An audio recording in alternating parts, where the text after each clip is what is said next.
So guys, networking course की ये video number 15 है। इस वीडियो में मैं आपको नेटवर्क एड्रेस ट्रांसलेशन के बारे में बताऊंगा, जिसे हम सिंपल भाषा में नेट कहते हैं।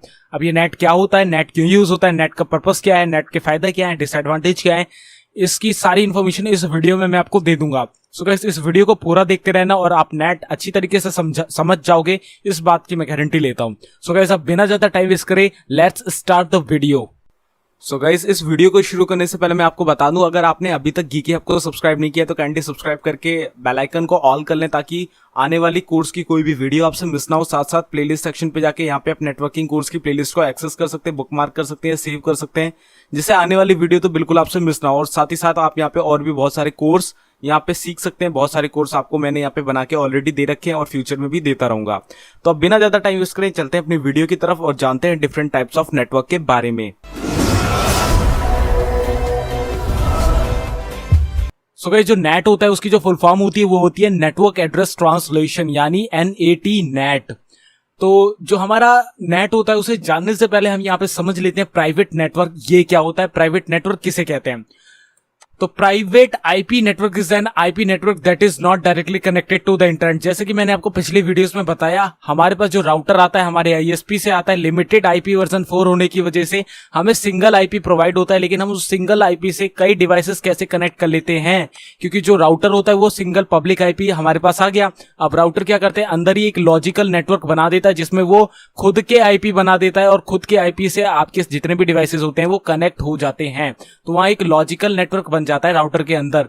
तो कम आईपी होने की वजह से ये वाली टेक्निक हमें करनी पड़ी। तो इस टेक्निक से हम प्राइवेट नेटवर्क में अलग आईपी होती है और पब्लिक नेटवर्क में अलग आईपी होती है। और जो हमारे पास पब्लिक नेटवर्क में आईपी होती है उसी से हम बड़े बड़े सर्वर जो होते हैं या इंटरनेट से इंटरेक्ट हो पाते हैं, प्राइवेट आईपी से नहीं हो पाते। हम यहां से कम्युनिकेशन करते हैं तो वो राउटर पे जाती है रिक्वेस्ट, राउटर से फिर वो जाती है इंटरनेट के पास, और इंटरनेट के पास जब जाती है तो राउटर से चेंज हो जाती है वो प्राइवेट टू पब्लिक, तब जाती है। इस तरीके से ये वर्क करता है। तो प्राइवेट नेटवर्क की आईपी होती है जो आपकी राउटर से आपको मिल जाती है या आपके ISP से भी मिल जाती है।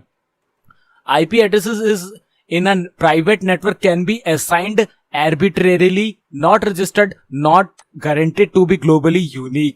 तो जो IP एड्रेसेस जो प्राइवेट नेटवर्क के होते हैं तो ये यूनिक नहीं होते हैं पूरी दुनिया में। आपके पास आपके नेटवर्क में आपके कंप्यूटर में राउटर से आपको IP मिली है 192.168.73.5, तो हो सकता है किसी दूसरे नेटवर्क में किसी दूसरे आपके फ्रेंड के पास हो एक राउटर हो, उससे उसके कंप्यूटर में भी आप ऐसी सेम आईपी ले सकते हो, उसके कंप्यूटर में उसके राउटर से। और मैं अपने कंप्यूटर में अपने राउटर से भी ये आईपी ले सकता हूं, क्योंकि ये हमारे प्राइवेट नेटवर्क है। उसका भी प्राइवेट है, मेरा भी प्राइवेट है, लेकिन जो पब्लिकली नेटवर्क में वो कनेक्ट होगा और मैं कनेक्ट होऊंगा वहां पे ये आईपी सेम नहीं हो सकती।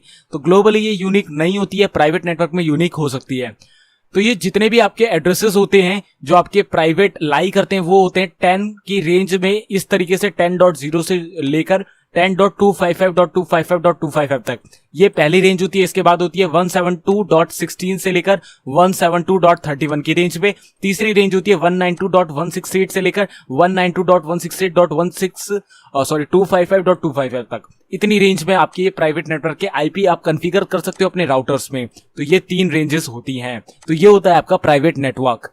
तो प्राइवेट नेटवर्क में क्या है, जैसे आपके यहाँ पे H1 H2 कंप्यूटर लगे हैं इस आईपी में, H1 की आईपी ये रही, H2 की आईपी ये रही, आपका ये पूरा प्राइवेट नेटवर्क हो गया। आप यहाँ पे एक सिंगल बैकबोन से यहाँ पे कम्युनिकेशन कर रहे हो, ये आपका राउटर है, ठीक है, R1 राउटर, जिसकी आईपी ये रही। तो आप यहाँ पे कम्युनिकेशन कर रहे हो, तो आप इस सिस्टम से अगर कोई क्वेरी भेजना चाहते हो इंटरनेट में तो आप भेजोगे, तो आपकी क्वेरी यहाँ तक पहुंचेगी आपके इस आईपी से 10.0.1.2 नाम से, ठीक है। इसके बाद वो इंटरनेट के पास जाने से पहले राउटर से निकलेगी इस पब्लिक आईपी में, ये आपकी पब्लिक आईपी होगी, और तब वो इंटरनेट पे जाएगी और इंटरनेट से वापस जब रिस्पॉन्स आएगा राउटर पे तो इसी आईपी के तहत आएगा, और यहां से फिर पोर्ट फॉरवर्डिंग के जरिए वो आपका जो रिस्पॉन्स है वो आपकी इस आईपी में भेज दिया जाएगा, जो कि पोर्ट की टेबल में होती है, जिसे हम ARP टेबल कहते हैं। मैंने प्रीवियस वीडियो में क्लियर किया था। तो इस तरीके से ये पूरा प्राइवेट नेटवर्क वर्क करता है। आप देख सकते हो पूरा मॉडल बना हुआ है। तो जो सिंगल कंप्यूटर होते हैं, आपका जो पब्लिक आईपी, वो पब्लिक आईपी से सिर्फ और सिर्फ एक सिंगल कंप्यूटर कनेक्ट हो सकता है, मल्टीपल कंप्यूटर कनेक्ट नहीं होते। मल्टीपल कंप्यूटर के लिए हमें एक नेटवर्क क्रिएट करना पड़ता है, logical network with the help of router, ठीक है। तो प्राइवेट नेटवर्क में हम कर सकते हैं मल्टीपल कंप्यूटर एक सिंगल पब्लिक आईपी पे, लेकिन पब्लिक आईपी अगर हम डायरेक्ट यूज करें तो सिंगल कंप्यूटर ही यहाँ पे यूज करा जा सकता है। तो यहाँ पे नेटवर्क एड्रेस ट्रांसलेशन क्या है, नेट क्या है, नेट का यूज कैसे आ गया। तो गाइस यहाँ पे आईपी वर्जन 4 जब हमें रिलीज किया गया था तो तब इतना इंटरनेट ग्रोथ नहीं थी, तब 4.3 बिलियन एड्रेस थे इसमें, तब नहीं लगता था कि ये एड्रेस कभी कम पड़ेंगे। लेकिन धीरे धीरे इंटरनेट की ग्रोथ होती गई और एक टाइम ऐसा आया कि जब लगने लगा कि बिल्कुल खत्म हो जाएगा सब कुछ आईपी एड्रेस ये सब, तो उस चीज से बचने के लिए यहाँ पे हमारे पास 3 अल्टरनेट ऑप्शन थे। एक तो हमने यहाँ पे इजाद कर ली आईपी वर्जन 6, इन्वेंशन कर लिया इसका, जिसमें अनलिमिटेड ही है आपके आईपी एड्रेस, लगभग अनलिमिटेड। तो ये सबसे बड़ा यहाँ पे हमारे पास लॉन्ग टर्म सॉल्यूशन हो गया। लेकिन शॉर्ट टर्म में हमारे पास 2 सॉल्यूशन थे। एक था क्लासलेस इंटर डोमेन राउटिंग, जिसे हम CIDR कहते हैं। इसमें क्या होता है, एक क्लासलेस आपको वहां पे आईपी मिलती है जिसमें कोई भी क्लास नहीं होती, और इंटर डोमेन होती है, एक डोमेन के अंदर होती है जब भी हम राउटिंग करते हैं। तो इसकी मैं प्रॉपर वीडियो बनाऊंगा, तब अच्छे से बताऊंगा। अभी हम यहाँ पे नेट के बारे में समझ रहे हैं। तो नेट क्या है कि यहाँ पे एक नेट भी यहाँ पे हमारे पास अल्टरनेट ऑप्शन है। अब नेट में क्या होता है, NAT is a way to conserve IP addresses. हम यहाँ पे कंजर्व करते हैं IP address. Can be use to hide a number of host behind a single IP address. इसमें एक सिंगल आईपी हमारे पास होता है और उसके पीछे हम मल्टीपल आईपीज को हाइड कर सकते हैं, छुपा सकते हैं। जस्ट लाइक आपका बिल्कुल सेम कॉन्सेप्ट है प्राइवेट और पब्लिक नेटवर्क वाला। इसकी भी रेंज होती है 10.0.0 से लेकर 10.525 तक, और 172 से लेकर 172.32 तक, 192 से लेकर और 192.168.255 तक। तो ये रेंजेस होती हैं। तो net is a router function, router का फंक्शन होता है, राउटर के अंदर ही नेट की कॉन्फ़िगरेशन होती है, ये आप ध्यान रखना। Where IP addresses and possibly port numbers of IP datagrams are replaced at the boundary of a private network। अब जो आपका प्राइवेट नेटवर्क है वो रिजॉल्व होता है। अब वो रिजॉल्व होता है पब्लिकली, जब भी रिक्वेस्ट इंटरनेट के पास जाती है तो वो रिजॉल्व कहां पे होता है, वो नेट के थ्रू ही रिजॉल्व होता है। ठीक है, वो जो रिजॉल्व करने वाला जो वहां पे फंक्शन है, जो भी काम कर रहा है उस रिजॉल्विंग में, वो आपका नेट ही काम कर रहा होता है। NAT is a method that enables host on private network. देखो, होस्टों को ये इनेबल करता है प्राइवेट नेटवर्क में to communicate with host on the internet. Internet के होस्टों से वहां पे बातचीत करने के लिए, इंटरेक्शन करने के लिए, कम्युनिकेशन करने के लिए। बिकॉज यहाँ पे ये कन्वर्ट कर देता है आपकी जो आने वाली इनकमिंग प्राइवेट रिक्वेस्ट है उसे पब्लिक रिक्वेस्ट में, और बाद में पोर्ट फॉरवर्डिंग की मदद से वो ये मैनेज करता है कि आपका जो कम्युनिकेशन था वो कहां से आया था और पब्लिकली होके कहां गया और कहां से वापस आ रहा है और कहां को उसने जाना है। तो पूरा नेट की मदद से ही होता है। NAT is run on routers that connect private networks to the public internet. बता दिया मैंने ऑलरेडी आपको, प्राइवेट नेटवर्क को कनेक्ट करता है पब्लिक नेटवर्क के साथ to replace the ID address port pair of an IP packet with another IP address port pair. तो बिल्कुल IP to IP port to port ये वर्क करता है, और आपकी प्राइवेट आईपी जो उसमें सोर्स में लिखी होती है उसे वो पब्लिकली करके उस पैकेट को ट्रांसफर करता है और रिसीव करता है, और इसके बाद दोबारा से उसे प्राइवेट आईपी में वो भेज देता है। तो इस तरीके से ये वर्क करती है। अगर आपने पोर्ट वाली वीडियो नहीं देखी है तो पोर्ट वाली वीडियो जरूर देखना, उससे आपको इसका आधा कॉन्सेप्ट क्लियर हो जाएगा।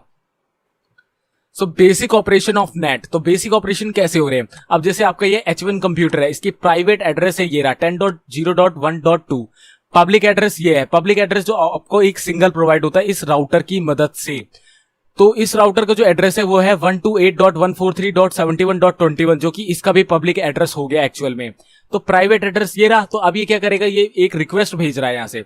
अब ये रिक्वेस्ट जाएगी कहां पे, आपके इस राउटर के पास, और राउटर के बाद वो इंटरनेट पे जाएगी और वापस आएगी, तो वापस वो रिजॉल्व होकर प्राइवेट पे आ जाएगी। तो यहाँ पे जो ये 213.168.112.3 वाला आपका यहाँ पे सोर्स है, और डेस्टिनेशन है इसका .12, यानी इस कंप्यूटर पे इसका डेस्टिनेशन है, लेकिन सोर्स है आपका एक पब्लिक आईपी। तो वो आ रहा है यहां से, इस वाले कंप्यूटर से, इसके पास से। तो यहाँ पे आपका एक पब्लिक आईपी लगा है, इसमें प्राइवेट आईपी लगा है। तो प्राइवेट आईपी का पैकेट बाहर निकलेगा तो यहां तक तो प्राइवेट आईपी के साथ आएगा, इसके बाद यहाँ पे पब्लिक आईपी में कन्वर्ट होकर जाएगा, और पब्लिक है तो पब्लिक को डायरेक्ट ही ऐसे आ जाता है। तो ये दोनों में अंतर होता है। Net device has address translation table. इसमें एक टेबल होती है कुछ इस तरीके की, जहां पे आपका प्राइवेट एड्रेस पब्लिक एड्रेस बनता है। ठीक है, तो पब्लिक एड्रेस में कितने आपके प्राइवेट एड्रेस हैं वो सब लिखे होते हैं। अब जैसे यहाँ पे एक और सिस्टम होता, जैसे 10.0.1.3 होता, उसके आगे पूरा पब्लिक आईपी एड्रेस ऐसे ही लिखा होता। तो इस तरीके से एक टेबल बनती है नेट की भी। सो पूलिंग ऑफ आईपी एड्रेसेस। अब पूलिंग क्या होता है गाइस, पूलिंग का मतलब होता है एक कलेक्शन ऑफ आईपी एड्रेसेस बना लेना। यहाँ पे collection. Corporate network has many host but only a small number of public IP addresses. Corporate में बहुत सारे कंप्यूटर्स होते हैं ऑफिसेस में, लेकिन वहां पे आपका जो आईपी होता है वो बिल्कुल स्मॉल होता है, कम क्यों होता है। कॉर्पोरेट में देखो नेट के सॉल्यूशन क्या होते हैं वहां, corporate network is managed with a private address space. ठीक है, प्राइवेट नेटवर्क होता है वहां पे अंदर, क्योंकि अंदर का प्राइवेट नेटवर्क होगा तभी तो एक सिंगल आईपी में चलेंगे सारे कंप्यूटर। तो प्राइवेट नेटवर्क होता है अंदर, जो कि स्विचेस की मदद से अलग अलग वहां पे बहुत सारे कंप्यूटर को कनेक्ट किया जा सकता है। Net devices located at the boundary, बिल्कुल बीचों बीच होगा जहां पे इंटरनेट की पहुंच सबसे ज्यादा सभी कंप्यूटर के पास होगी। When a host from the corporate network sends an IP datagram to a host in the public network, अब वहां से एक कंप्यूटर कोई रिस्पॉन्स भेजता है पब्लिकली किसी इंटरनेट में कहीं पे सर्व करता है। The NAT device picks a public IP address from the address pool. अब एड्रेस पूल में आपके डिफरेंट आईपी होंगे। अब वहां पे आपके क्या होंगे, एक पूल बना रहेगा। अब वहां पे देखो डिवाइसेस तो बहुत सारे हो सकते हैं, जैसे एक पूरा ऑफिस है 3 फ्लोर का है, 3 फ्लोर में आपके यहाँ पे एक राउटर लगा है, एक यहाँ लगा है, एक यहाँ लगा हुआ है, तो तीनों का एक पूल बनेगा जिसमें आपके तीनों के पब्लिक आईपी होंगे, तीनों के पब्लिक आईपी होंगे। 15 कंप्यूटर यहाँ है, 15 यहाँ है, 15 यहाँ है, तो इनमें से किसी ने एक कम्युनिकेशन किया तो यहाँ से रैंडमली कोई भी आईपी यहाँ से इस पूल से उठा ली जाएगी पब्लिक वाली, और उसी से कम्युनिकेशन करा लिया जाएगा। तो ये पूरा एक सिनेरियो होता है जिसकी मदद से ये वर्क करता है, और उसे हम कहते हैं पूलिंग ऑफ आईपी एड्रेसेस, जिसमें हम प्राइवेट नेटवर्क में भी पूलिंग कर सकते हैं और पब्लिक नेटवर्क में भी पूलिंग कर सकते हैं। तो पब्लिकली हम यूज करते हैं अपने कॉर्पोरेट में सबसे ज्यादा, कि रैंडमली किसी भी पब्लिक आईपी से वो जाके कम्युनिकेशन कर पाए। तो देखो यहाँ पे पूलिंग का भी एक सिनेरियो दिया हुआ है प्राइवेट नेटवर्क में। ये देखो, ये सोर्स की आईपी है, ये आपकी डेस्टिनेशन की आईपी है, और यहाँ पे इंटरनेट में ये सोर्स की पब्लिक आईपी है और ये डेस्टिनेशन की पब्लिक आईपी है। तो इस तरीके से यहाँ इंटरेक्शन हो रहा है। कैसे, यहाँ पे एक टेबल बन रही है, नेट टेबल, जहाँ पे पूल आपका कहां से कहां तक का है, जो आपकी पब्लिक आईपी है वो है 128.71.0। ये देखो यहाँ से लेकर 71.30, यानी लगभग 30 आईपीस का पूल है। यानी डायरेक्ट उस ऑर्गेनाइजेशन ने, हो सकता है यहाँ पे 500 कंप्यूटर लगे हों, लेकिन वहां पे उन्होंने क्या कर रखा है कि एक सिंगल आईपी से इतने सारा इंटरेक्शन जल्दी जल्दी नहीं पॉसिबल हो पाते हैं कई बार, तो इसलिए उन्होंने 30 पब्लिक आईपी को डायरेक्ट वहां पे अपने लिए पूल करवा रखा है, और 30 आईपी की मदद से वो जितना भी लोड है सब बैलेंस कर पा रहे हैं। इसे हम लोड बैलेंसिंग में भी काउंट कर लेते हैं। तो लोड बैलेंसिंग में पूलिंग का सबसे बड़ा हाथ होता है कि एक आईपी एड्रेस पे 500 कंप्यूटर का भार ना रहे, एक आईपी से ज्यादा आईपी हम कर लेते हैं, पूल कर लेते हैं। तो देखो लोड बैलेंसिंग भी आ गया यहाँ पे। लोड बैलेंसिंग से काफी हमें यहाँ पे असर पड़ जाता है पूलिंग की मदद से। अब पूलिंग कैसे, अब यहाँ पे देखो सर्वर होते हैं, सर्वर में भी हम लोड बैलेंसिंग करते हैं। तो उस सर्वर में लोड बैलेंसिंग के लिए हम नेट डिवाइसेस लगाते हैं। नेट डिवाइसेस से क्या होता है, जैसे आपका प्राइवेट एड्रेस है, एक कंप्यूटर का ये रहा, एक कंप्यूटर का ये रहा, या एक सर्वर का है ये दूसरे सर्वर का। आप सर्वर कंसिडर कर लो, तो ये रहा प्राइवेट एड्रेस उन सर्वर के, और पब्लिक एड्रेस ये रहे, ठीक है, 128.143 ये सब। और इसके बाद क्या है कि आउटसाइड जो नेटवर्क आएगा, ठीक है, आउटसाइड नेटवर्क, उसका ये रहे आपके पब्लिक एड्रेस। तो ये रहा आपका नेट डिवाइस, ये रहा 128.195 यानी पब्लिक एड्रेस इनका, और डेस्टिनेशन यानी प्राइवेट एड्रेस ये रहा। तो इस तरीके से ये क्या होंगे, जो भी क्वेरीज आएंगी इंटरनेट वाली, जो भी सर्वर से क्वेरी जाएंगी, वापस जो भी क्वेरी जाएगी वो नेट के थ्रू होती हुई जाएगी, और यहाँ पे जितने भी सर्वर हैं, जो भी क्वेरी होंगी सब रिजॉल्व हो जाएंगी, तीनों में डिवाइड हो जाएंगी। तो जितने सर्वर होंगे उतने ही क्वेरी रिजॉल्व होंगी। तो इसे कहते हैं लोड बैलेंसिंग, जो कि नेट की वजह से हो पाता है। नेट पे कॉन्फ़िगरेशन होती है लोड बैलेंसिंग की भी। सो ये था आपका नेट का कॉन्सेप्ट। आई होप नेट का कॉन्सेप्ट आपको क्लियर हुआ होगा। I hope guys you got the point of the video. आपको नेट पता चल गया होगा कि नेट होता क्या है। नेटवर्क एड्रेस ट्रांसलेशन होती है, जिसमें आपका जो होता है प्राइवेट नेटवर्क और पब्लिक नेटवर्क दोनों में कैसे इंटरेक्शन होता है, वो लॉजिकली होता है। वो डिवाइस एक छोटा सा लगा होता है आपके राउटर के अंदर, तो वो लॉजिकली कैसे वो कन्वर्ट कर पाता है आपके प्राइवेट को, रिक्वेस्ट को पब्लिकली रिक्वेस्ट में, और वापस कैसे पब्लिक टू आपकी प्राइवेट करता है, वो मैंने आपको बता दिया। एक टेबल बनाता है, टेबल और with the help of ARP table. ARP table एक साइड बनती है, नेट टेबल एक साइड बनती है, दोनों की मदद से पोर्ट फॉरवर्डिंग हो पाती है, और इसी की वजह से हमारा प्राइवेट अलग होता है और हमारा पब्लिक अलग होता है। इसकी डिमांड सबसे ज्यादा इसलिए हुई क्योंकि हमारे आईपी वर्जन 4 जो आईपीज है वो काफी कम पड़ गई और हमें नेट की जरूरत पड़ी। तो इसका एक अल्टरनेट आपका सबसे ज्यादा लॉन्ग टर्म के लिए यूज होता है, वो होता है आईपी वर्जन 6। वही अब आने वाले फ्यूचर में यूज होगा। अभी एक अल्टरनेट शॉर्ट टर्म के लिए हम यहाँ पे नेट का यूज कर सकते हैं। तो इवन मैंने भी नेट का ही यूज कर रखा है। हमारे जो आईएसपी होते हैं वो भी नेट का ही यूज कर रहे हैं, हमें प्राइवेट आईपी पहुंचा के, जहां जहां ब्रॉडबैंड लगा हुआ है। तो गाइस आई होप ये वीडियो समझ में आ गई होगी। तो गाइस इस वीडियो में थोड़ी सी भी नॉलेज मिली है तो लाइक कर देना। इसी के साथ साथ कोई भी क्वेरी हो, कमेंट हो तो जरूर से नीचे कमेंट कर देना। साथ साथ इस कोर्स की प्लेलिस्ट एक्सेस कर लेना, पूरा कोर्स देख लेना शुरू से, ताकि अच्छे से आ जाए ये पूरा कोर्स। सो गाइस मैं मिलता हूं आपसे अगली वीडियो में, जहां हम पढ़ेंगे OSI मॉडल के बारे में, जो कि इस पूरे नेटवर्किंग का सबसे इंपॉर्टेंट टॉपिक है, उसे बिल्कुल मिस मत करना। सो गाइस मैं मिलता हूं आपसे OSI मॉडल वाली वीडियो में, तब तक के लिए goodbye, take care, stay healthy and जय हिंद।